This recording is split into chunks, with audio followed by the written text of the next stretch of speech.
right, good day, Navigations. Welcome back to your Jetstream. Apologies, we had a week off last week, just basically due to my work and other people's availability. So we're unfortunately not able to talk about the derby. Not that much really took place during that, but we will get into that as well as talking about the game that took place this weekend, which was the game against Wanderers.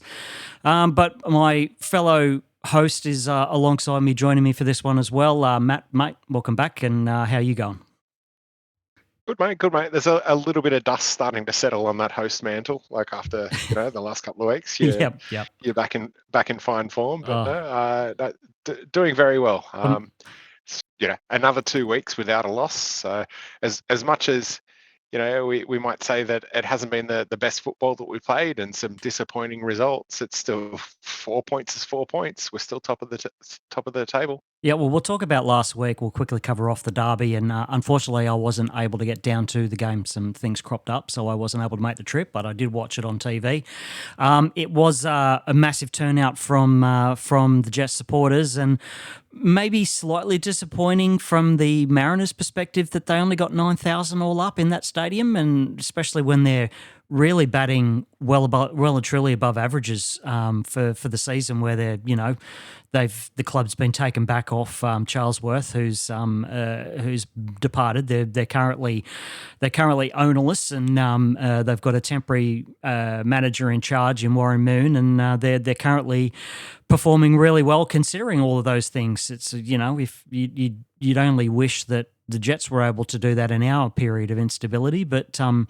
Yeah, you and some of the other guys went down to the game. How was it in the ground? Actually, no, I don't think you didn't make it, did you? No, I didn't get down there. I was stuck at work. Doing my best to get there, but 5 o'clock Saturdays is not a good time for me. So, unfortunately, at about 3:30, I had to concede defeat on that one. But disappointing from a crowd perspective. Although having said that, 9,000 is not a bad crowd, but you'd think where they are and their current situation that you'd have a few more locals getting out there to support their team on a Saturday afternoon. Undefeated, in 5 games in the lead up to that, like Coast were. The opportunity to see the best team in the competition play. Absolutely. You would hope that they had the same passion for football that the Adelaide fans did when they certainly turned out in droves, because you'd have to expect that a good 3,000 or 4,000 of the 9 were probably travelling Jet supporters. Yeah. So nearly full base from what I could ascertain. Yeah, plus whoever else was sort of sitting around the field. So it's. Yes, disappointing, but I'm pretty sure they've had some numbers sort of down as low as sort of 3 and 4 this year as well. So it was a bit of an uptake, but not probably not the uptake that the club needed in this sort of period of instability. Yeah, absolutely. Look, a bit of a frustrating game from our perspective. We sort of. The teams not necessarily worked us out, but they are definitely adjusting the way they play against us, and they're piling a lot of people behind the ball. And we did see this happen sort of partway through the Rob Stanton reign, which I think started off really well, and then am I gilding the lily a bit too much with that? I think teams really sort of worked out how to play against us fairly early on, but it seems that Millsy's able to adjust tactically and still end up getting results. So this wasn't a loss, which was good. Obviously, learned his learning lessons. So learned a lesson from round 1 and didn't end up losing. So look, one more win in the final game of the season against them, and I don't know how do they decide who the plug of concrete goes to in that situation, but it was definitely more of a tactical battle and not as much of the free flowing Jets box office Jets as we've become accustomed to seeing. Yeah, 100%, and obviously teams are going to be a lot more defensive minded when they're going up against the best attack in the league. For me, we can talk about the highlights, I guess, in a second. But for me, there just seems to be over the last couple of weeks that cutting edge, that willingness to take the shot, or the speed of transition maybe isn't quite there. Where early in the season we were out and out attacking, and that sort of hurt us quite a few times because the guys were shirking their defensive responsibilities. Now they've realised they've got these defensive responsibilities, and listening to the Millsy interviews, it's nothing that they've necessarily changed game plan wise, but it's just the players with an extra 10 or 15 games of A-League experience have realised that's what they've got to do. Is like they can't bomb on the fullbacks can't bomb on as soon as we get the ball and we're 30 meters inside, inside our own half. They've still got to be prepared to get back. And there's certainly a little bit more of a conservative approach, and we're maybe relying on the technical outlets that we've got, which are all through the park, to create things. But yeah, when we're definitely getting bogged down in situations where we're recycling the ball around the 30 meters out from their line, and we've got players sort of standing on the 18 or even in the 18, and we're recycling the ball around, and we're just not able to find space because they've got 9 players behind the ball at that stage. And we saw that against Western Sydney. We saw it against Central Coast. I'm pretty sure we even saw it the week before as well. Against MacArthur. Yeah, against MacArthur. That wasn't the high scoring free flowing game that it was 10 or 11 weeks ago. Thank God. Thank God. Yeah, I don't think I could take another one of those. No, absolutely not. But yeah, I mean, I don't think it's a change of gameplay, but I think it's, and I don't think it's a change of enthusiasm. I just think it's like players on the pitch recognizing their responsibility, that they have to defend just as fervently as what they have to attack. And also like the fact that Lockie Rose hasn't scored for 4 or 5 games now, and he's our number 9. He was top of the pops as far as goal scoring, and he certainly sort of started to fall back in those ranks. Thankfully, we've had goals coming from other sources, but he's had opportunities in the last sort of 3 or 4 games to put the ball away, and he just unfortunately hasn't been able to hit the back of the net. Not, and I'm certainly not calling for changes, don't get me wrong, but got to be a little bit of a concern for Millsy that like that the point of the attack isn't actually putting the ball in the back of the net. Yeah, it'll be sort of interesting, I guess, to sort of see how this is adjusted, and whether they can maybe rebalance and lose this conservative energy that they've got at the moment, sort of get back to a bit more like transitional, being able to open up the field, etc. But but still being able to balance that with a decent sort of defensive performance. Yeah, obviously Lockie's still waiting on getting that spray from the sprinkler system. But yeah, the last time he scored was mid-Feb, 3-1 away win against Perth. That was the last time he scored. So yeah, there's been 3 games since then he hasn't. But it's a little bit of a dry spell. But I'd be more worried if he was cutting a dejected figure and not really. He's still running around like a the pain in the ass that we know he is, and we know he's capable of. He's getting into positions. It's just he's getting concentrated. Obviously, they're doubling up on him. He's finding it more difficult to get space. But we've just been lucky over the last couple of weeks, obviously, except for the Derby game, which we'll get back to in a sec, that we've had other, like you said, we've had other options coming to the fore and taking the scoring opportunities he's not been getting. It's been opening spaces for Eli Adams, for Bayless and whatnot. So we've been lucky in the fact that they've been able to pick up their scoring boots, and I'm pretty sure Eli's pretty close to, or was it him and Clayton Taylor? Taylor? Yeah, Clayton Taylor as well. I'm pretty sure. Yeah, they're all pushing their way up the goal scoring rankings. So yeah, they're just teams have adjusted the way they've played, and we've obviously got to evolve slightly in the way we and we have done. And really, the only game, obviously, like I mentioned, we've seen not necessarily a downturn in intensity, but we've had to control games a little bit more, and it's sort of more of a sterile possession sort of thing rather than it being, attack, attack, attack.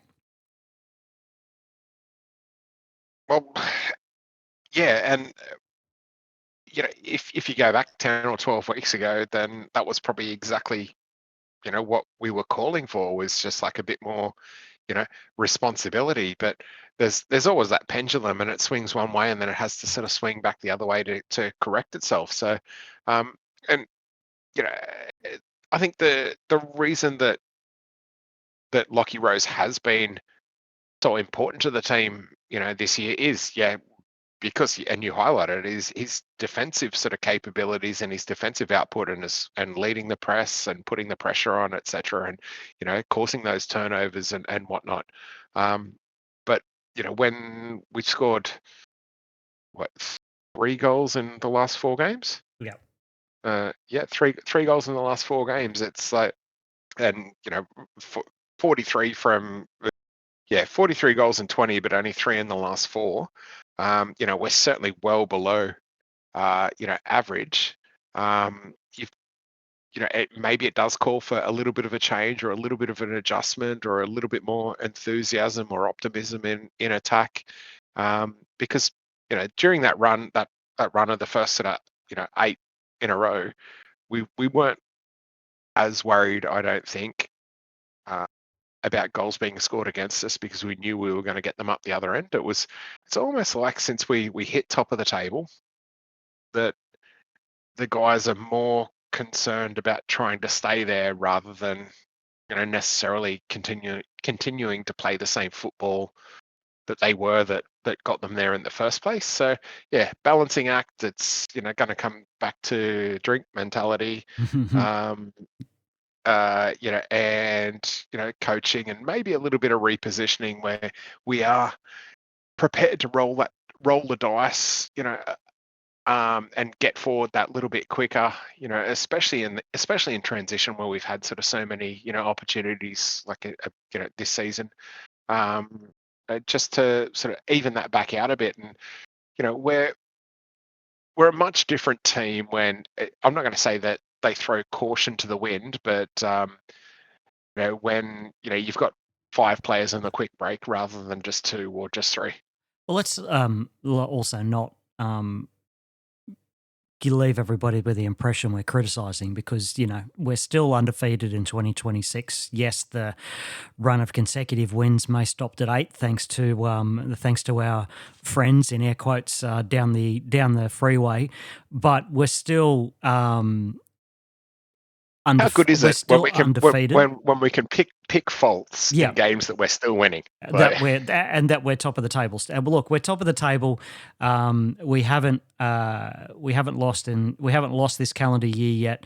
We're still. I think we equalled on the weekend against Wanderers our most consecutive games in a row where we haven't been defeated. So look, we're still breaking records. It's just 1 or 2 of them have dropped away, unfortunately. But there's I'm pretty sure, what was the record was obviously going to be this week against the Wanderers if we were able to win against Central Coast, which would have been 10. But I'm pretty sure that the undefeated tag is still up for grabs. Is that was Barcelona, wasn't it? But it was something stupid, like 36 games or something like that, wasn't it? Oh yeah, I thought it was 27 or 28. You could be right. You might be right. It could have been. Yeah, I think that's. But yeah, so and look, considering that game in the derby was the only game we've drawn so far this season, I don't know how we're sort of seem to be boom or bust this season. It's been going well so far, but since obviously New Year's. But let's not take anything away from the guys. They've done fantastically well. We're perfectly situated as we run towards the finals. But yeah, there has obviously been a few changes in the way in the way games have been unfolding. And as Millsy's done as the season's on, since he's come into the job, actually, is just we're going to see how good his coaching chops are as to how he adjusts to the way teams play against us. Yeah, and that comes, I guess, with no longer being able to claim that underdog mantle. Yep. Like we're that sucks. When it you're sucks. when you're 4 points out, top of the table with 7 rounds to go. Yep. And we're playing second, so realistically, if we win this week and we end up still 5 or 6 points out, depending on the Sydney result. Oh no, we're Sydney. I'm sorry, I'm trying to find the table, but I'm just quickly jumping into it now. So Sydney are 33. So even if Auckland are 36, we're on 40. Yeah, so we're still going to be we'd be 7 points ahead after 21 rounds. I'm still claiming top of the table underdogs. I'm still claiming that as a tag, and actually, I'm going to put it down as the episode title for this week. We're not a big city. We're not a big city club, so we're still underdogs. No. Well, we've still got VAR to face yet. Yeah, well, that's it. We have yes. Especially when it comes to finals. Yeah, absolutely. Oh, don't mention the war. Yeah, so like it's it's amazing. Like the last couple of weeks, there's been a lot to criticize, but at the end of the day, we've still gotten results. And in past seasons, like a draw against the Coast and a really scrappy 2-1 win versus Western Sydney, we would be absolutely over the moon with. But from a fan base, I guess we're disappointed because you're comparing back to the highs of 3, 4, 5 weeks ago. Yeah. And I think that as fans that have stuck there through the thick and thin, that you've kind of earned that right to not criticize, but just reminisce about the days of old, because you go back to the Stanton era, and we were reminiscing about like the good times under Merrick. Yeah.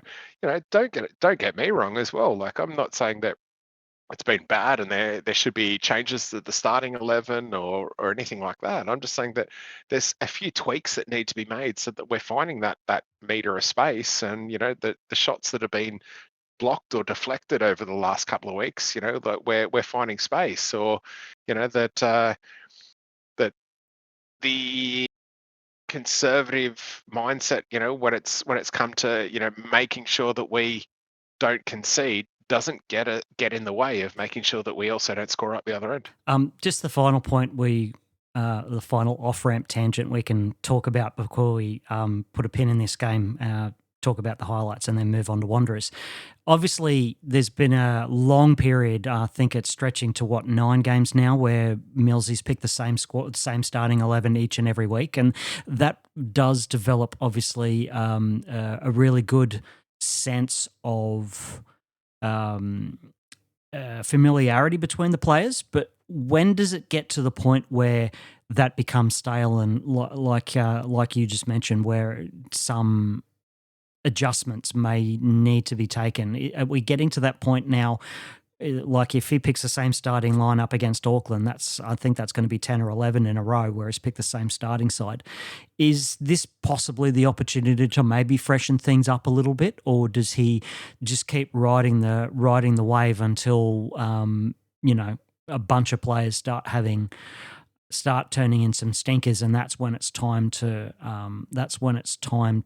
change things? Because we've already said a couple of times, just in the we've been recording 20 minutes, and we've already mentioned on a couple of occasions that things are starting to go slightly off the boil, not necessarily going backwards, but maybe just a little bit stale and lacking in intensity. Is this the opportunity for Millsy against the team chasing us in second to maybe freshen things up a little bit, or does he look to go the same again and try and keep continuity?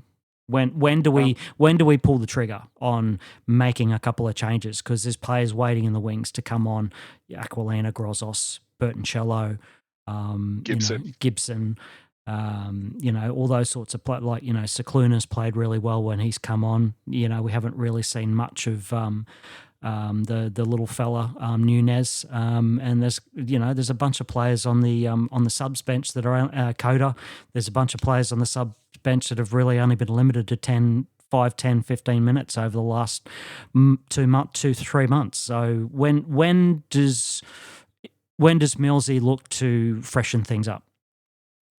I think it is, not because the current guys have been doing anything wrong, but if you look at any kind of trend over any kind of industry or any kind of sport, you're going to have ups and downs.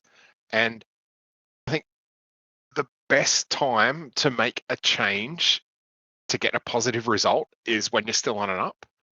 Like if we wait until we lose a game or lose 2 games and then try and bring in these other guys, like whether it's Gibson or Coda or whatever, we're already sort of fighting against momentum. Like I think the key to sort of constant improvement is like constantly improving the whole squad as a whole. And I don't think it should be taken as a slight if someone loses their starting position for a game or 2 games just to give another squad member a go. I can't remember the name of the book, mate, but there was a book that was written about the All Blacks a while ago, that was all to do with their strategies from like 1990 or 1995 sort of moving forward, where they basically completely reinvented the team and the culture. And that was one of the things they highlighted, is that you don't wait for things to be going bad to actually start changing it up. When things are going really well, or you want to make those changes when you hit your plateau, not when you start to fall back away. And right now, like after the last couple of performances, it's almost like we're still on the way up. We're still getting points, but it's almost like we're starting to hit that plateau. Yeah. And so right now, I think would be the time to say, tap 1 or 2 of the guys on the shoulder and say, yeah, look, we are gonna make a change. We are gonna, bring in this guy for you when it's nothing against your performances, but we just think that, like you've had a heavy workload over the last, 10 games, and we want to bring someone else in for 40 or 50 minutes, and then you're going to get the, go ahead again right after the halftime break. Yeah. It's really hard to judge, isn't it, whether you're still on an upswing or whether you've hit that plateau, and when that plateau turns into a dip. So it's, that's how coaches earn the big bucks. It's something. When you've hit the dip. Yeah. When you've hit the dip when you lose 2 in a row, but by that stage, then it's too late. Yeah. So yeah.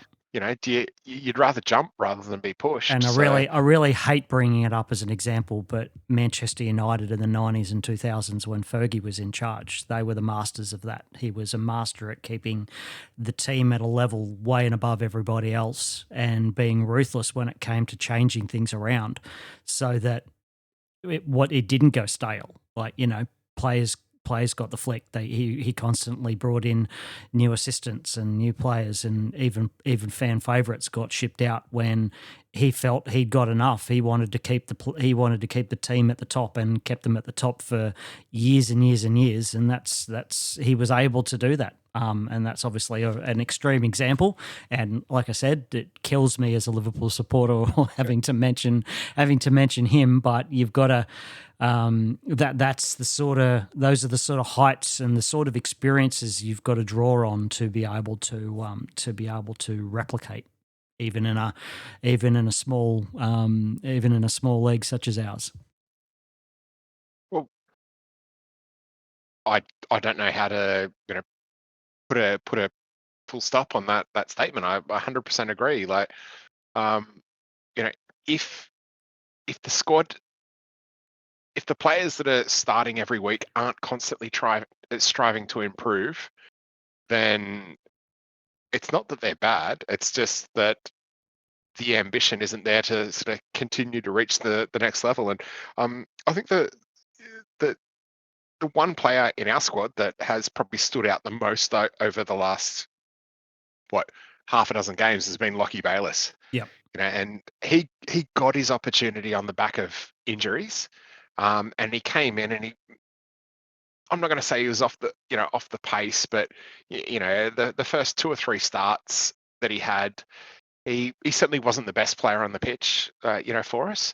But he's now gained that momentum, and like he's been absolutely fantastic over the last couple of months. Lockie Rose has been absolutely fantastic, for the couple of months before that. It's when you don't continue to see not the additional efforts, how do I put this, but the additional improvements each week is maybe when you need to go, well, Intensity levels? yeah, and even that from Lucky Rose is hard to say. He hasn't been intense every week, but um, you know, I would say we didn't necessarily see an improvement from last game, an improvement in output from last game. From the Mariners game to last game, or from the game before that to the Mariners game. So maybe he's started to hit his plateau a little bit. And whether that's change in position or a little bit of time on the bench just to get that hunger, back up. Who knows? And that's why Mills is the coach and we're not. Yeah. Um, but yeah, look, I think little changes like that, as long as they're managed properly and as long as the players understand sort of, why the change has been made, like they're going to be beneficial to the team. Chemistry is a great thing, but it's so we've seen it time and time again that a young player with zero A-League experience can come into a winning team, like a kick-ass team, and play out of his mind. A young player with zero A-League experience sort of coming into a team that's battling, that hasn't won for 5 or 6, weeks, is going to struggle. Like it's very rare that like you have an absolute blinder standout performance from a debutant. Like if they're coming into a team that's on the back of half a dozen losses on the track. So we probably need to be sharing the good vibes and the momentum like among as many players as we can at the moment, which is contrary, I guess, to what I said a couple of weeks ago. If it's not broken, you don't fix it. But that was also sort of, I guess, when we're in the market for however many wins in a row, when we'd been freely scoring goals. Like we hadn't scored less than 2 goals in a game for a couple of weeks. We had four goals in a row for 3 weeks. So when you're getting that kind of output, and like forget about the goals conceded, like we were still winning by 2 or more like every week. To go back to a 0-0 draw and then a 2-1 win and a 1-0 win the week before that, they're starting to get close. So this for me is like a plateau.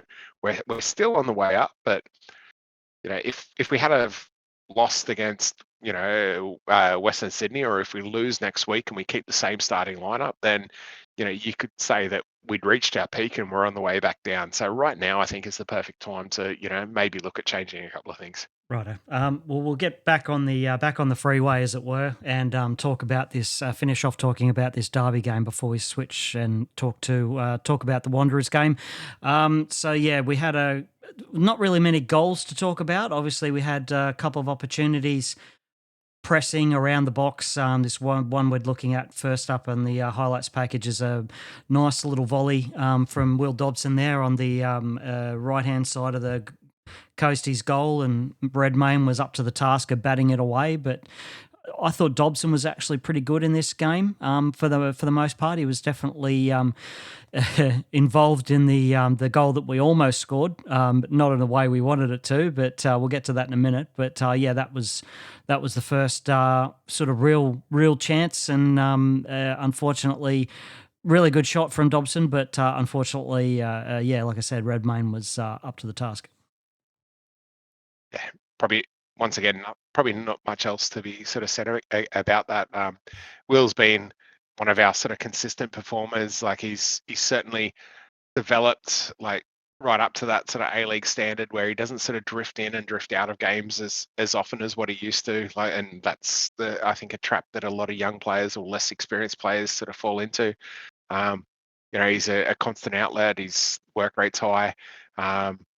it was unlucky that the ball didn't end up in the back of the net, but yeah, it's I guess also disappointing for fans and for him that he wasn't able to get us up after get us up 1-0 after 10 minutes or however long it was. Well, we did get the ball into the back of net in the 20th minute, and there was a lot of great interplay on the left-hand side of the 18-yard box, and players coming forward and switching around and moving around.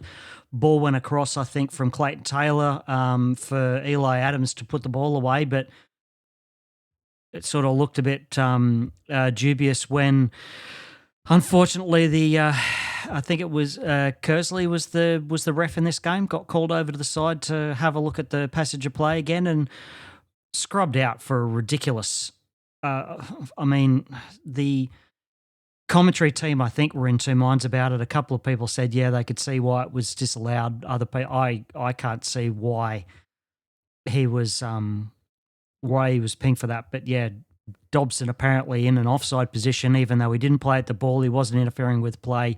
He was adjudged to have interfered with the sight of the defender next to him who then wasn't able to get to the ball, and that led to the goal, and that's the reason why they scrubbed it off, which I just found it incredible. I was incredulous.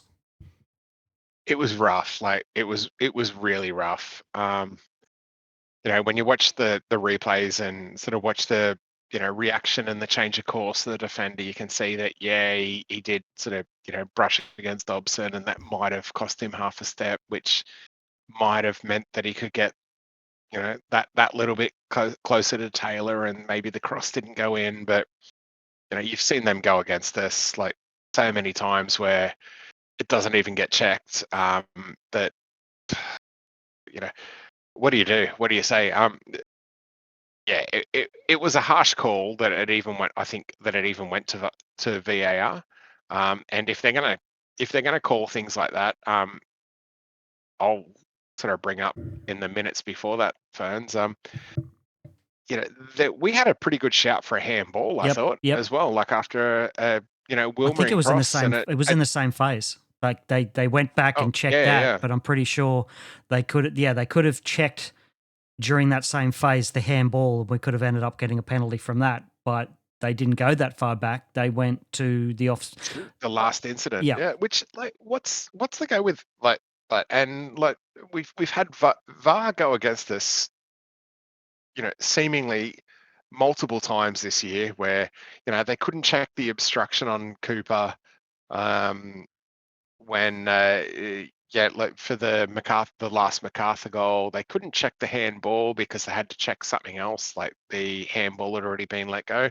Like if you're going to check it right back to the last the last restart or whatever. That's just ridiculous. Like when it happened, I thought that if it went to VAR and it was being overturned for any kind of obstruction, because in live feed, I thought no, that's a goal. And then I saw the first replay and went, oh yeah, that might be an obstruction, but they'll go back and they'll check the handball, and then we'll get a penalty for handball, because it was a definite handball. You've seen those happen 100 times, like in the last couple of years, that a defender has his hand slightly up from his body, it still hits the hand. He was still trying to pull it back, and he did the whole over exaggerated, oh now my hand's behind my back, but I've already hit the ball, but because it was out beside me. There's got to be some consistency. And I'm looking at the replay now. The player that should have had the handball looked at was the same player that Will Dobson apparently obstructed. Of course it was. Yeah. For number 4, whoever number 43 was. Actually, has his hands behind his back conspicuously, tries to, so the ball was crossed in, it hit his arm, then they've played around with it a bit, then the ball's gone back and across, and he's the one that he's the one that's been adjudged to have been obstructed by Dobson coming back from an offside position. So it was the same player, and it was literally 4 passes before the section of the phase where the obstruction took place. So it was literally 4 passes beforehand. Would have been almost better if Adams skied the ball over the crossbar. Yep. And then they look at both. So that we could go back and actually look at the handball, rather than he's put the ball in the back of the net and they only look at one incident rather than a couple. Yep. So yeah, frustrating. A frustrating result. That's but we might be top of the table, but there's still like Yeah, one team, the yeah, VAR team, that is sitting above us. yeah, yeah. VAR is definitely well and truly. Yeah, yeah. The look of confusion on Eli's face is just like, what, that got called? That got, yeah, right. So, anyway, so yeah, we move on from that. Obviously, a sweeping move from Central Coast. Delianoff was called upon a number of times in this game, and I thought had a really good performance, which we'll quickly talk about as I let these other highlights play through. Oh, he's been solid, hasn't he? Like he's Shaky start, right but up there. has been really come into his own like since Christmas, obviously. Oh yeah, like I mean, he's he's the confidence is there. Like I mean, the issues that I had with him all came down to confidence and maybe not knowing when to come out for a ball, etc., etc. But his shot stopping has always been absolutely top class, and he's sort of shown that again. Like he's shown that multiple times over the last like couple of months, and he's been the reason, like hands down, that we've won multiple games, especially against Auckland. 42nd minute, Lockie Rose whacks the crossbar. Unlucky, isn't it? Like In inches in it, space. Yeah. and that could have put him sort of back to the top of the pops with the goal scoring. But yeah, like good move. Like corner routine. Rose sort of sitting on the 18-yard line, absolutely whacked it and just got a degree slightly too high by degrees. 53rd minute, they had a shot at goal. It was tipped. Looks like maybe got Delianoff definitely got fingertips to that and tipped it over. Another highlighting another really good save from him.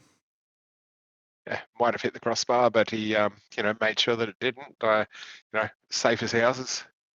I'm seeing a lot of Central Coast highlights in the second half. Mirages, it really hurts. Really hurts still seeing him in that yellow shirt. Although Yeah, it does. we've got Pervalicio, so can't be too Uh, upset. and we've also picked up a couple of players from their academy. Yeah. As much as Tane said that we wouldn't target them, I was kind of hoping that we would. And we did. So yeah, and we did. So yeah, we've picked those up in that sort of slight downtime. You've got to capitalize, I guess, on your opponent's weaknesses, and it sort of bodes well for the future. Even if we do lose a couple of players at the end of this season, it's good to see that the workload is being spread around, and like they're certainly building the young talent and hopefully we'll get the opportunity to sort of see them blooded before they're required. Like we blood them, like I said, on the upswing, rather than like when we've got many injuries and we've lost that many games that you have to throw someone new in and just hope that they're the next Pele. So look, it wasn't obviously wasn't a scoring match, but it was by no means a boring match. There was some great passages of play from both teams. A lot of last ditch defending. We seemed to be a little bit more comfortable in attack. There was quite a few in the second half. Central Coast raids into our attacking final third, their attacking final third, our defensive third. But we were able to make sure they didn't score, and conversely, they were able to make sure they were able to do the same thing to us. So look, it wasn't a barn burner, but it was definitely a decent game, and two teams that were in form. And unfortunately, as I thought might happen when we previewed the derby, it was a game that unfortunately spelt the end of the run of consecutive wins. But those sorts of things happen in those games. But at least it wasn't a defeat. Oh, exactly. Like we're still a win. We were probably lucky that Auckland had drawn a couple of weeks before it, so we still had that sort of breathing space. Like it's still a close league. First through six, there's 14 points now. But especially if you go second through sixth, there's only 10. It's certainly going to be an interesting finals race, and I think it'll really come down to, you know, whoever the form team is going into the finals, rather than necessarily whoever the top two are. Yep. Well, that was Saturday, the 28th of February. The Saturday, the 7th of March, saw the Jets hosting Western Sydney Wanderers. Obviously, they're bottom of the table, and we're top. So it was certainly not necessarily a game I was expecting to turn into what it turned into, especially being one goal behind at halftime. But the way they approached and played this game, they could feel themselves, if they'd have been playing that way for the last couple of months, there's no way they'd be down near the bottom of the ladder. Although the second half sort of maybe showed you a few reasons as to why why they are in the position that they're in. But they certainly controlled, I think, this game in the first half anyway, definitely. Like, Thrive's a great player, and he So was many given way ex-Jets, too so much. many ex-Jets on that opposition team, Oh yeah, yeah. including the coaching, some of the coaching stuff. And I mean, like the ex Socceroo that they've got as well as in Duke. Yep. He sort of has caused dramas, but you know, um, they were on the back of a 4-0 win, and we were on the back of a 0-0 draw, and a 0-0 draw, for like the young guys in the squad probably was almost as bad as a loss. So, they were coming into, as much as we were at home. Crowd probably it wasn't as big as the home game. A couple of weeks before that. 10,000. Let me just see if I can find it. Where was the? Yeah, it was 11,000 You or keep something. talking while I try and find out where the Yeah, where I think the it was. crowd I think it is. was roughly 11,000, but Which is still decent. yeah, like, which is decent in 10 perspective, but it 10,000 wasn't. 10,995. It's pretty close to Yeah, 11,000. we'll say 11. Yeah, we'll call it 11. But yeah, look, still, hey, anything over 9,000 at the moment's a really good crowd for us. Either way, considering where we've been, and I'm pretty sure, did Tane give us a break even when we spoke to her a couple of weeks ago about what they needed to get to actually start making money out of attendances at that stadium? Yeah, I think she said at about 12,000 memberships. So I'm guessing that's about 12,000 paid tickets. Yep. Yeah, like, so like there's only been one game where we've sort of gone over that. Yep. Um, yeah, They're still getting pretty close, but yeah, yeah, it was disappointing though. Like, I mean, to see the crowd sort of dip, I guess, from a couple of weeks prior, especially like given that we still hadn't actually lost the game. Potentially the 5 o'clock Saturdays doesn't work for quite a few other people. someone like was saying myself. it was clashing with quite a few NPL games. There was a lot of local comps that hadn't, like that. Apparently, some of the afternoon games don't finish until like 6 o'clock. Or even if you got a 3 o'clock kickoff, you're going to be hard pressed to Yeah. Finish, pick up kids, and then get into the ground, or be bothered doing it if you've just finished playing. So yeah, it's interesting, but like, I mean, scheduling is the scheduling, and if like the product's hot enough, then people are going to turn up anyway. But yeah, I just thought that on the back of that sort of 4-0 win that they'd had the week before, I thought that Mariners out-muscled us and out-enthused us in that first half. Like, had opportunities in the first half, but once again, like, Mariners were Wanderers. quite defensive. Oh, Wanderers were quite defensively minded, and they got players behind the ball, and they stacked the box as soon as they turned the ball over, and just made it really hard for us to sort of play through them. And well, maybe just a little bit, like that half step off the pace, like the edge had sort of been slightly dull, compared to weeks previously where we'd had shots, or there'd been that slight that one extra touch before the ball had been played to the player in space. So There were quite a few sort of interceptions around their 18. There were quite a few block shots that I sort of remember in that first half. Yep. I was sort of yeah, it was just one of those matches where it was as I thought that we still had the quality, but the enthusiasm, especially in the first half, was with Wanderers, and it, it bore fruit. Like they've still got quality players in that lineup, and Krajev's definitely one of them. Yep. He's been a proven case over the last couple of years that he's a goal scorer, and Mm. you give him that little bit of space, and he's able to put the ball in the back of the net. He was an absolute pain in the ass for the whole game, to be honest. Yeah, and so was Fraser and their Cicluna as well.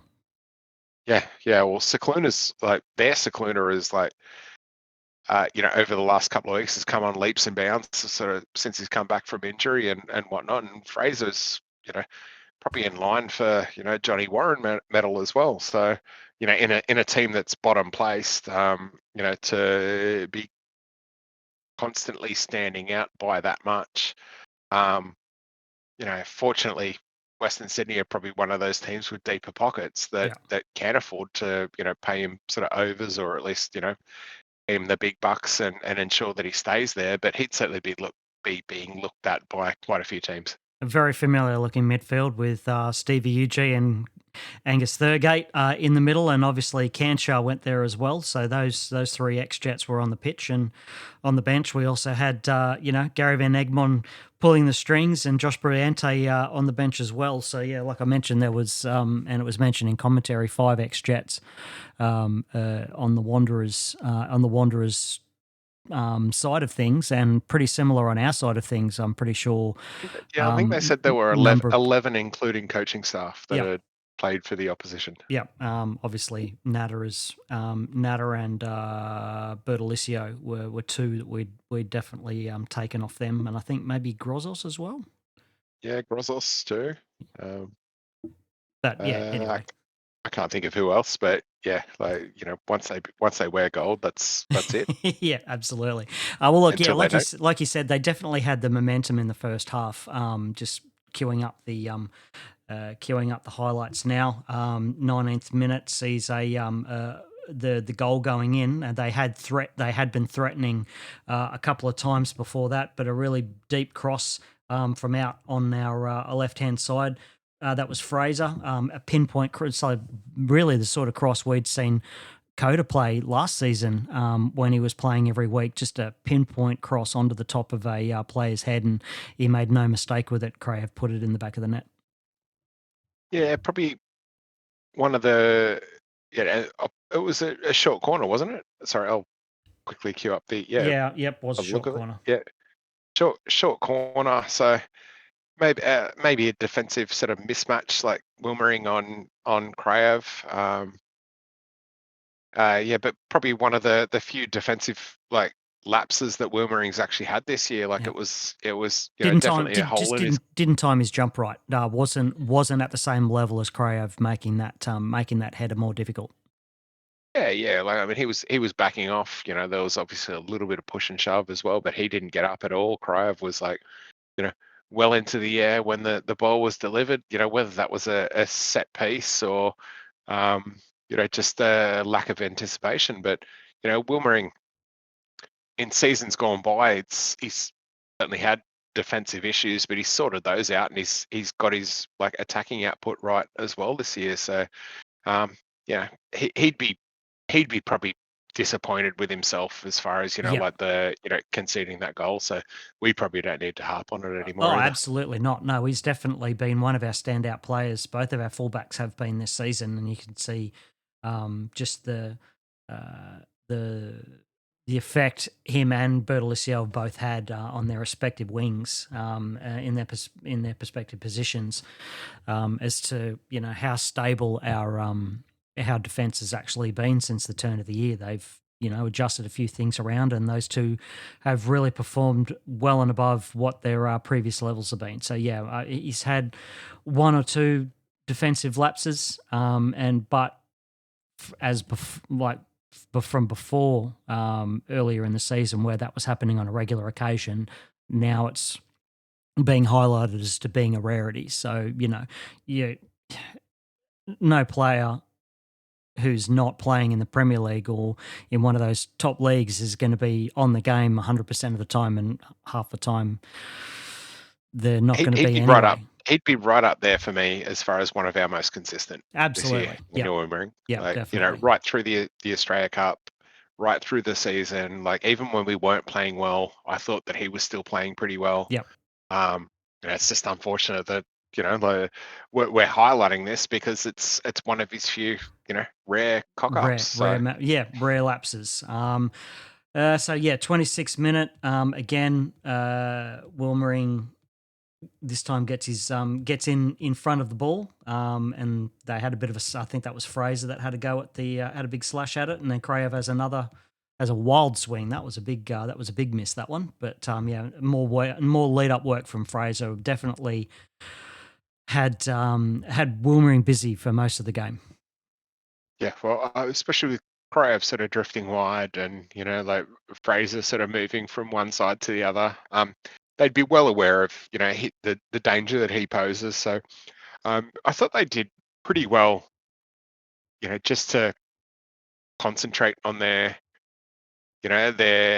defensive sort of responsibilities. And like we were almost probably lucky that we weren't down like 2 or 3 Yep. sort of at halftime. I think the Jets of old or the Jets of the start of the season, potentially would have been, and then it would have been like a much harder hill to climb in the second half. And just before halftime was obviously a Lockie Bayliss.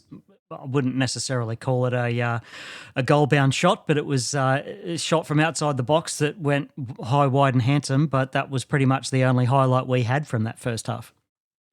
Yeah, but and certainly once again not putting a cloud on Lockie Bayliss, but like a couple of weeks ago he probably would have hit the target.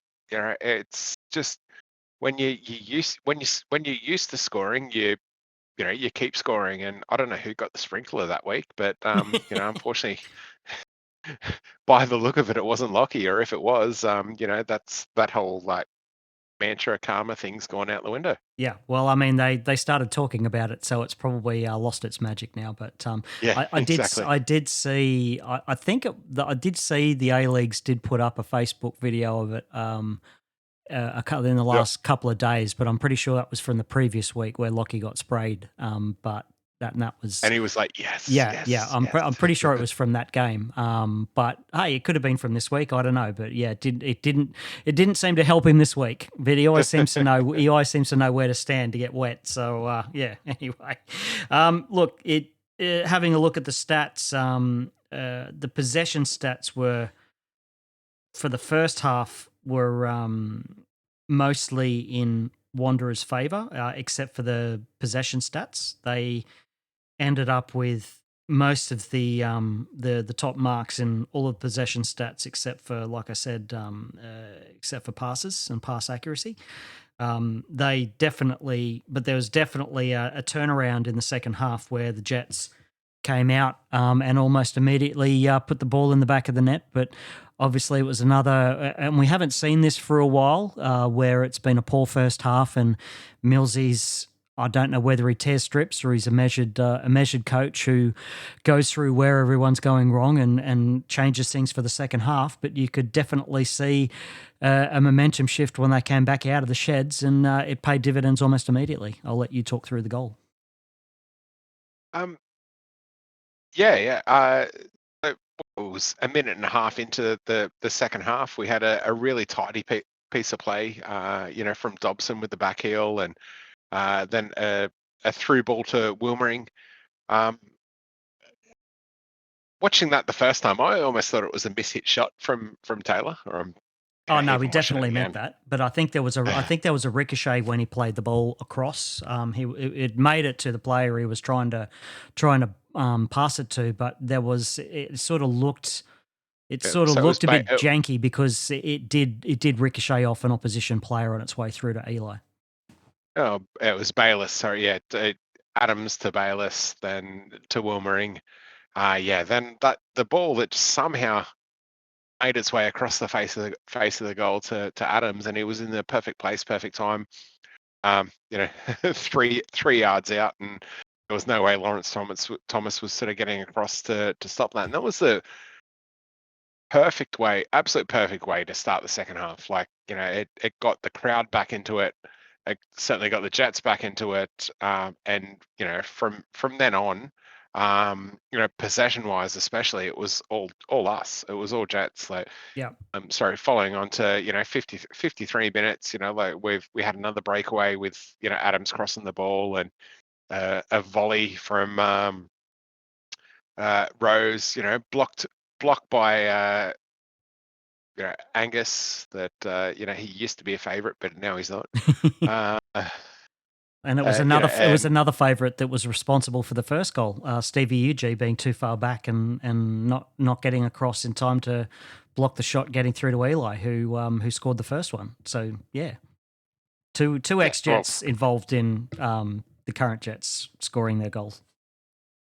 Yeah. Do you think that was like a, you know, hometown bias from the two of them, since they've both played like over 100 games for us? Or you know, maybe UG's just getting that little bit slower after playing, you know, 5,000 games in the A League. You know, you can't quite cover every blade of grass anymore. Yeah. You know, and you know, obviously they had Brillante, I think, on the bench too. So he's another one that played for us for a couple of seasons that was always high energy, and I think he was sort of starting for them earlier in the season. He's lost his starting spot to UG, but yeah, like, it was, when you're on a roll and you're scoring goals, you kind of almost expect those, you know, like half deflections or miss-hit shots, etc., to, you know, fall to your teammates' feet, and then all of a sudden you score anyway. When you're hard up for it and you're bottom of the table and you're struggling to score goals, nothing sort of seems to go your way. So we've still got a little bit of a shine about us anyway, Ferns, that you know, like, even when we don't do it perfectly, it still works out in our favour. Yeah, absolutely. We'll get to try and wrap this up pretty quick. So obviously we had a couple of efforts at goal. There was Lockie Rose one before that, which was 53rd minute. Then there was another one The from Taylor Taylor. the Taylor dribble was very impressive. Like, you know, he's too good for this league. Yep. Yep, absolutely. I just bounced it back to Taylor and Rose having to go. Then there was a cutout ball in the middle of the park that Taylor got to, drove it all the way forwards and shot. Got it past Lawrence Thomas, but just to the left of the goalpost. So unlucky not to. That pretty much went straight between a goalpost and a water bottle, I noticed. So it was a slide point, pinpoint accuracy. It was unfortunately on the wrong side of the side of the goalpost.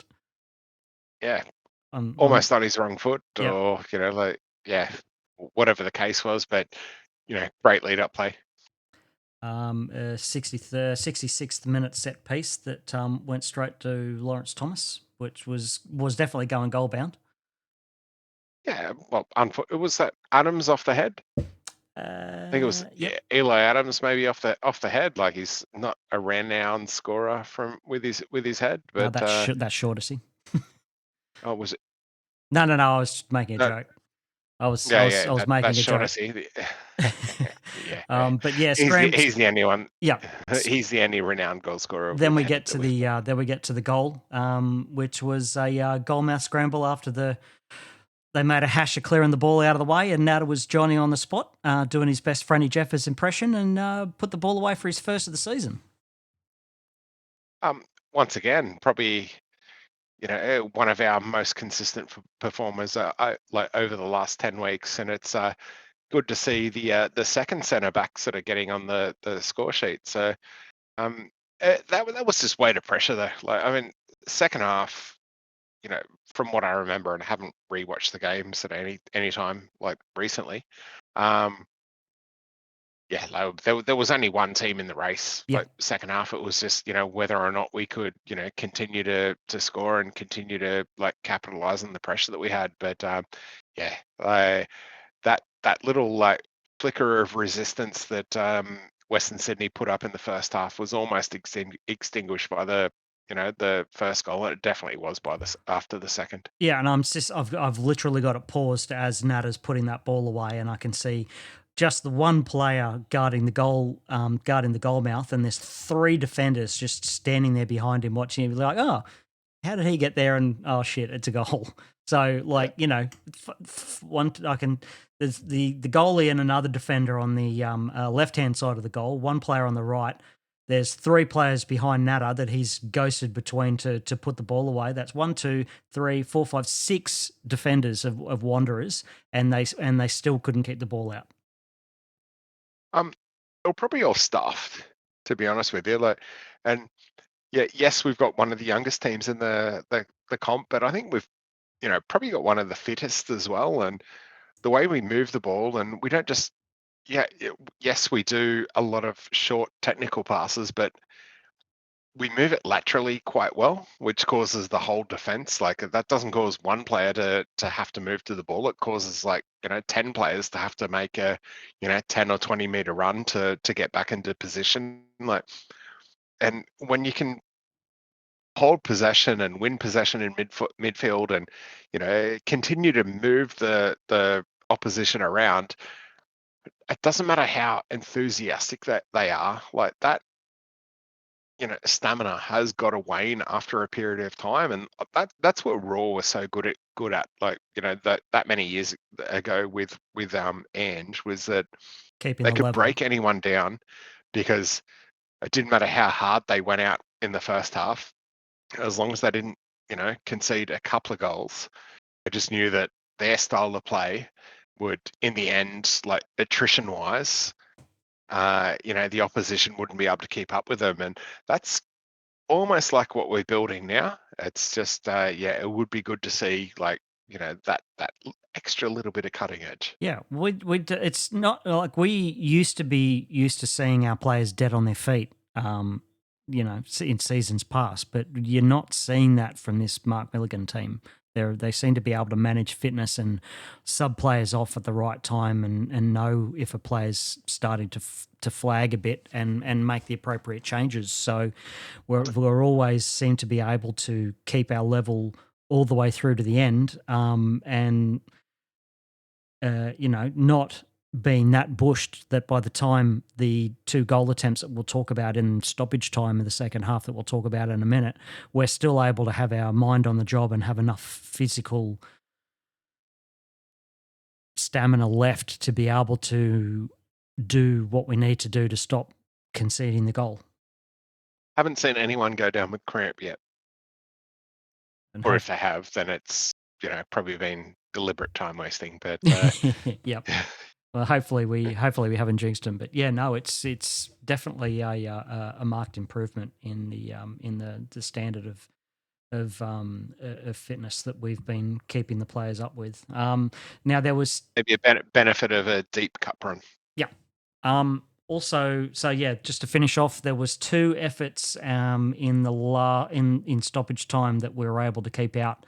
One of them was poor finishing. The other one was an absolutely fantastic save from Delianov, which we'll get to in a minute. But yeah, another Ryan Fraser cross in, basically glanced off Thurgate's head and was pretty close to going in the goal, but luckily for us, it went wide. But yeah, they were still pressuring, but they didn't keep it on the highlights. But I remember after, literally 30 seconds after that, they'd sent Lawrence Thomas up during a set piece in the final minute of stoppage time, and he put a header that Delianov whacked out, or managed to get his glove to and keep out of the goal, and that definitely saved us the 3 points. Crazy that they put the other one in. Which didn't put the Lawrence Thomas header in. The best save of the game. They didn't put it in there. They cut it off. They cut it off the highlight package that we've just finished watching. And I don't know how many times we've actually seen opposition players, come up for opposition keepers, come up for corners this year. But it must almost be like a record. Like, there must. I think there's been probably 3 or 4 times where the opposition keepers come up. Towards the end of the game, just to try and level it up, or at least put some respectability sort of back into the scoreline. But goes to show, I guess, that that position teams now, under we're not the desperate one, like the opposition's the desperate one. And when Newcastle are desperate, there's that extra level of enthusiasm and intensity, and I hope we don't lose that just because we are like top of the pops. Like if we win against Auckland again on the weekend, and we're 7 points up, you would hope that doesn't affect the week after, and the run into the finals, because we're basically guaranteed it if we win versus Auckland this week. I would I would be more confident after the game against Sydney. But it will be the confidence we'll get if we do win against Auckland this week will help us in the Sydney game, but I will be not jinxing anything with regards to premierships until after the Sydney game. So, just to quickly finish that game off, top of the pops in basically most of the stats by the end of full time. Like I said, there was a bit of a disparity between the first half and the second half, but when it came to most of the stats, we ended up on the right side of the ledger for most of them once you looked at the game in its entirety. Obviously XG was 2 goals, total shots 20-19, so just ahead. 8 shots to 4 on target, 37 shots to 34 in the opposition box, 4 big chances created to 3. 20 shot, like I said, 20 shots to 19. Defense, so they were definitely ahead in the defensive stats, but obviously that just means that they had to do a lot more defending than we did. So that's the reason why that's the way it is. No yellow cards, and they had 2. And I think one of the yellow cards, I'm pretty sure the yellow card to Cicluna meant that he misses their game next week due to an accumulation of 5, which unfortunately for him after this week actually kicks over to 8. But he missed the cutoff. if he didn't get carded this week, he'd have been right. But now he's going to miss next week for them. But that's them, not us. So who cares? Did you have a player of the match for this game? Player of the match. Tough to pick, but I'd give a joint player of the match, I think, to Shaughnessy and Natter. Yep. FOTMob on their rating system gave it to Eli Adams, but Natter and Taylor were second and third. That was their top 3. Eli Adams was their player of the match, looking at their ratings. But I would probably agree with you. I would give it to Natter as well, mainly due to the fact that he scored, and not many of them do that. Looking at the table now, with Auckland, did they lose that catch-up game that they had, or did they draw it? They drew. So the Jets on top with 40 points. Auckland in second spot, 36. Sydney third spot, 33. Adelaide 31. Melbourne Victory in fifth, 29. Central Coast 26. Macarthur 25. Brisbane 23. Melbourne City 22. Also with Perth Glory, but they're behind on goal difference by 1 point. So that separates 9th and 10th. Wellington Phoenix on 21 points in 11th spot, and Western Sydney still on the bottom of the ladder, but only by 1 point. All they need to do is draw this week, and they'll go above Wellington if they lose, because Wellington have got a worse goal difference than Western Sydney do. So that's the table as it is. And this weekend sees the Jets hosting Auckland on Saturday. Scrolling ahead, Saturday the 14th of March, 5 p.m. kickoff from McDonald Jones Stadium. Now, looking at the stats on the FOS, which is going fairly well, fairly stable at the moment, but a few people are still having issues with getting a few 403 errors. So I've checked into it the last couple of days, things seem to be a lot more stable. So fingers crossed, I'm going to be able to upgrade things with regards to that over the next, hopefully over the weekend. But I'll see how I go with what other stuff that I've got to do. But going to the stats from Stat Steady Dave, 4 fixtures between the two teams. All of those have been in the A-League. In Newcastle, there's been 1 draw, and the other 3 matches have been over in Auckland, where we've won 2 and Auckland have won 1. So there's been, 2 Jets wins, 1 Auckland win, 1 draw. Goals in the fixture, 6 goals to 5. In Newcastle, it's been 1-1. Look, having a look at there, so the biggest win was obviously the 3-1 win in January. I think that was the rainy one, wasn't it? The second game. Yeah. Yep. And the heaviest hasn't been a real. We've had, obviously, because there's only been 4 games. The heaviest defeat we've had was a 2-0 away loss. That was last season. But yeah, Mark Milligan seems to have Steve Coroker's number at the moment. 2 wins out of 2. How do you think we're going to go this weekend? Both teams relatively in form. Jets have certainly had the mocker on them this season, so yeah, I'm gonna pick a Auckland victory. Yep. Okay. So yeah, I'm just looking at. So obviously, the last 5 we've played, we've had obviously 4 wins and a draw. Auckland are slightly less successful than that. They've had 3 wins and 2 draws. So they've had only 1 draw at all this season. Does the fact that we've been able to adjust the way we've been playing to the way these teams have, because obviously how do you think Auckland are going to play against us? Are they going to be a little bit more like MacArthur and Central Coast, or are they going to be more like first half Wanderers, where they're going to come out all out attack? I don't think they'll go all out attack. I don't think that's necessarily in their nature. They're still a pretty free scoring team, but they're equal best defense in the league. The thing that with Auckland is that they've scored 34 goals this year, and 25 of them have come from 3 different players. So they're very sort of reliant on Randall Cosgrove and Lachlan Brook. If they'll be prepared for the arm wrestle, and they'll probably go out there with that sort of same mindset that we're away from home, where playing against top of the table, and I think they sort of go out with that mindset regardless of who they're playing. But they'll be prepared to play for the full 90 minutes and just take the opportunities that they can. Relying on that sort of front 3 to get them across the line. So defensively, we need to be really solid, but I don't think we can necessarily, go out with the same slightly pessimistic attitude that we have over the last couple of weeks and just still expect to hold them to 0 and then be able to score more. I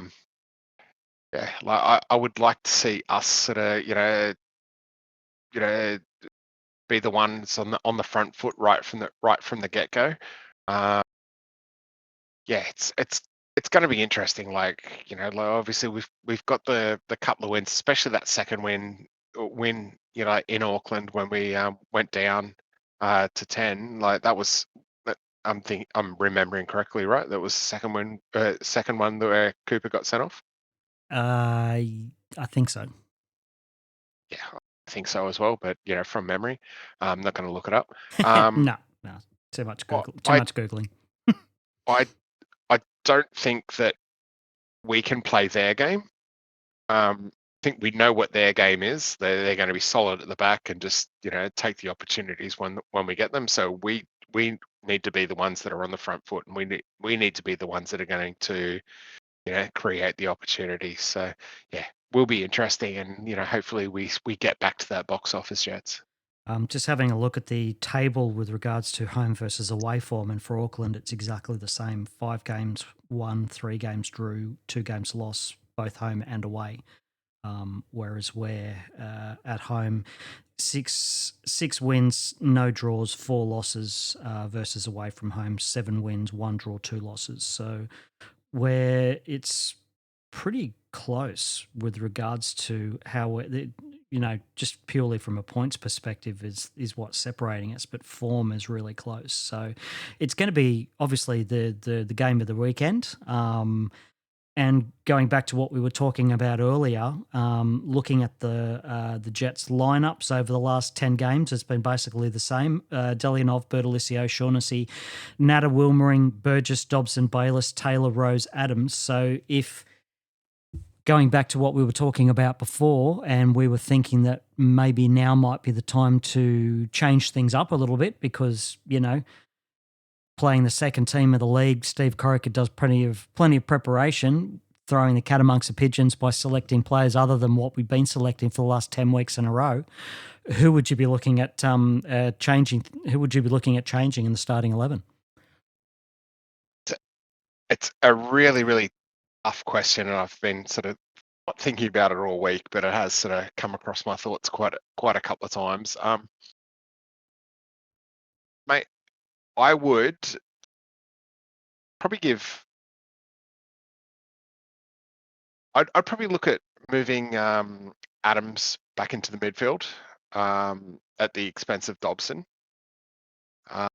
Moving 2 rows wider and bringing on Gibson, to be honest with you. Just he hasn't really had the opportunities in the last couple of weeks, but he adds a sort of extra dimension to the attack. I don't think you can drop Rose because we need that, that pressure, when like the defensive pressure that he sort of brings, and he's very much a leader sort of on the pitch.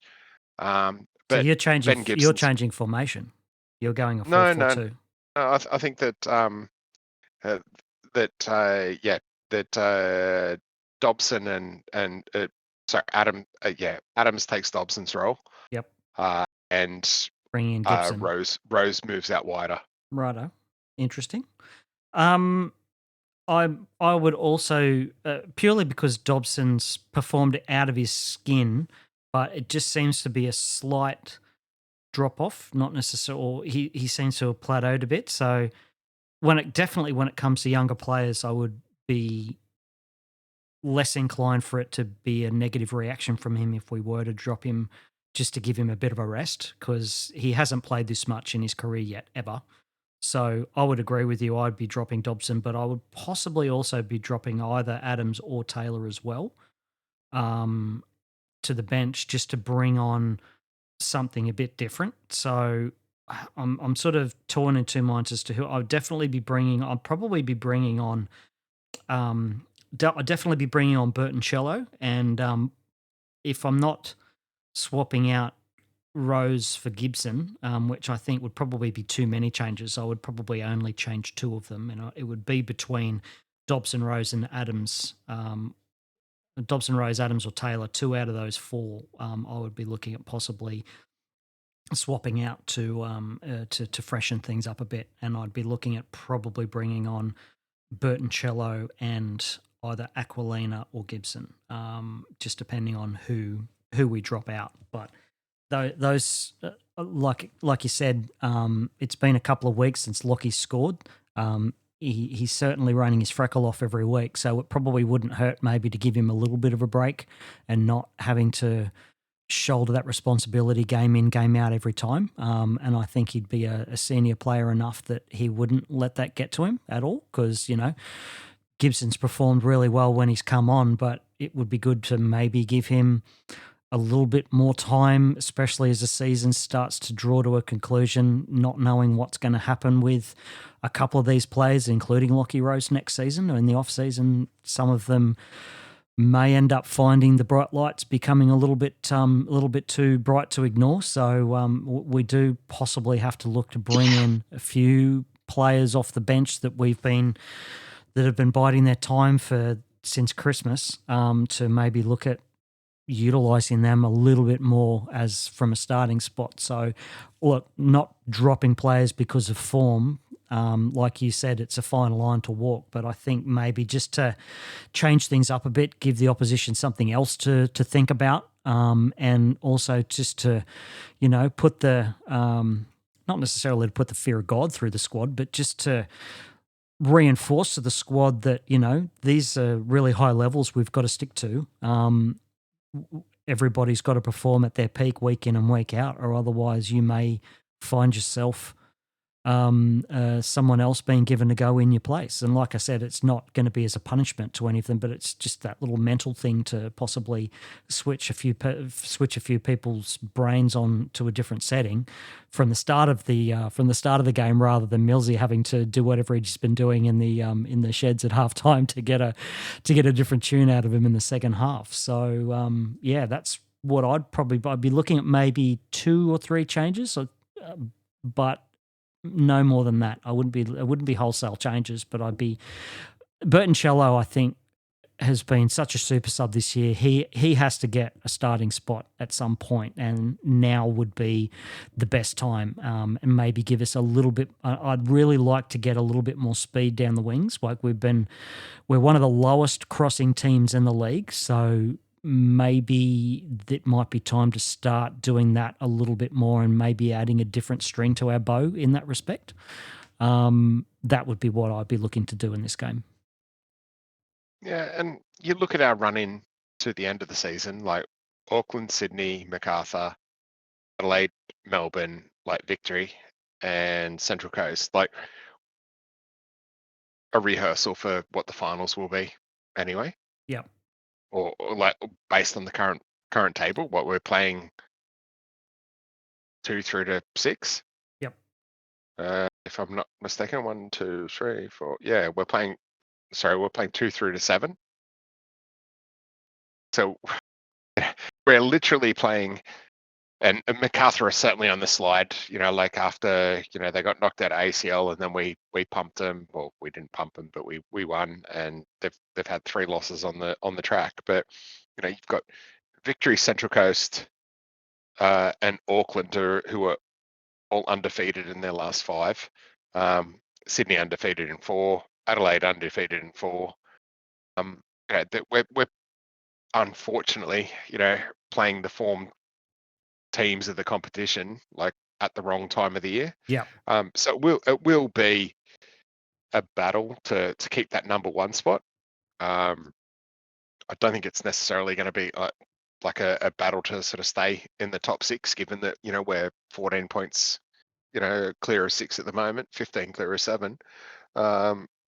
So I think we'll make finals, but what happens over the next sort of 6 weeks will be really important to the momentum that we carry into the finals. And I think that during that sort of 6 weeks, we need to actually start bringing some more squad players in, because you never know when an injury is going to occur.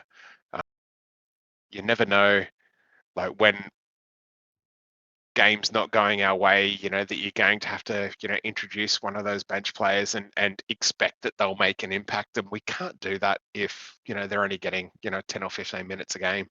Some of them even less. Yeah. Millsy sometimes hasn't been doing subs until after the 70th minute, 70th, 80th minute. Yeah. So I think there needs to be at least some rotation in the squad just to keep things fresh, and that shouldn't be taken as a slight from the players that aren't starting. It should just be that they understand that this is the best thing for the team, sort of moving into the most important period of the season. Like, it's great to win 8 in a row and be undefeated in 10 and all the rest of it, but if we don't finish first, or if we don't win in the finals, then it doesn't really mean anything. So yeah, I think that like, now is the time to sort of start making these slight tweaks. If it is 1 a week, even if we win this week, I would still expect or still hope that there might be another change the week after, and another change the week after that, just so that we're giving that sort of slight little bit of rotation and slight little bit of rest to, the players that we have been, sort of so reliant on for, the last couple of months. Yeah, and it also has and if I think finals are pretty much assured, knock on wood. If we do end up finishing top of the table after these 6 games, I think that's going to be one of the biggest achievements in this club's history. The 2018 season notwithstanding that we just missed out, and I'm pretty sure we just missed out in the 2008. Where did we finish in the? No, 2008 we were like 4th or something, weren't we? Yeah, we weren't top. Yeah, no, we weren't top, but we were there and thereabouts until the run in. But yeah, I think we were battling. There wasn't near the competitiveness in that 2018 season under Ernie with the other teams in the league than what we're seeing now. Like the table is that compressed that a bunch of teams go on a bit of a run. We're well and truly up. I think. Having a look at it. Well, having said that, yeah, I think we can be pretty comfortable about finishing in the top 4, let alone the top 6. There would have to be a monumental collapse from us, and an almighty run from the other teams for us to finish outside of the finals. So I think finals is pretty much bang on, but it's going to be with the competitiveness of the other teams, even if they're a number of points behind us. I think the only sort of teams that are realistic of catching us are going to be those top 4 teams. But like you said, all these teams that, and we're going to be playing all of them plus a couple of extra teams as well, and they've all had undefeated runs, and they're all looking really strong at the right end of the season. So purely from a freshness perspective, and also to keep the players that have performed week in, week out, as Millsy hasn't rotated the starting 11 since New Year's, to keep them fresh for finals, I think, like you said, we're going to have to start rotating sooner rather than later. And whether it's 1, 2, or 3, I think that just purely to have the pressure taken off a couple of those players, especially Dobson, who's performed really out of his skin. But he's a young player, and we're probably getting him really close to his physical capacity. It would probably not be too bad for him to actually spend a couple of weeks on the bench and let Bertoncello and a couple of these other players.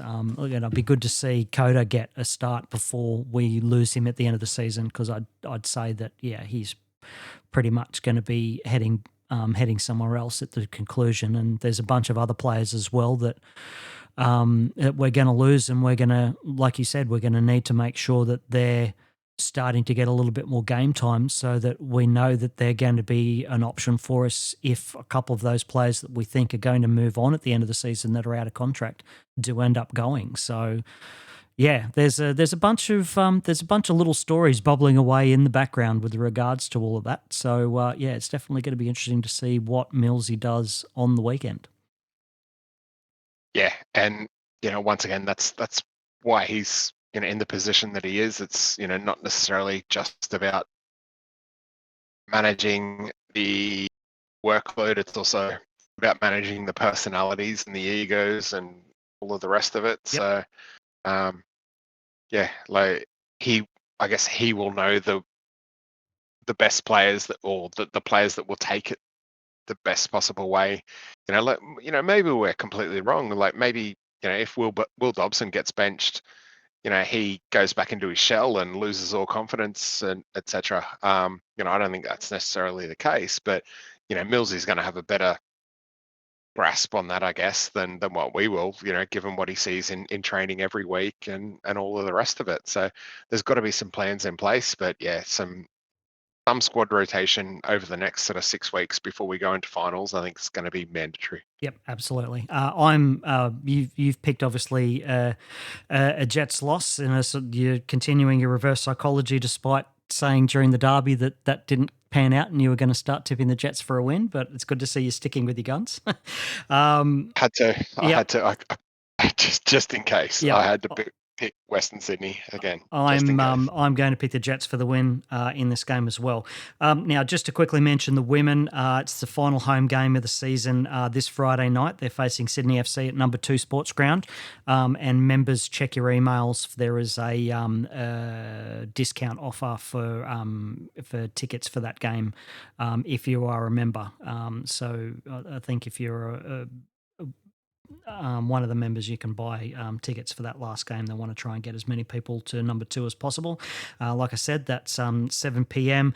And I did also see the news come through today, unfortunately, as well, that Cass Davis is out for the rest of the season with a heel or an ankle injury of some description. So that's bad news for her, unfortunately. But hopefully the girls are going to be able to get the last couple of games out of the way, get some points on the board and finish as high as possible. They're currently sitting at 9th on 17 points.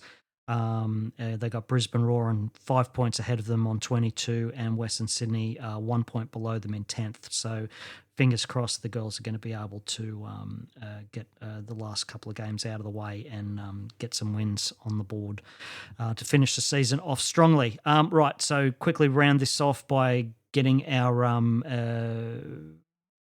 tips for the round 21.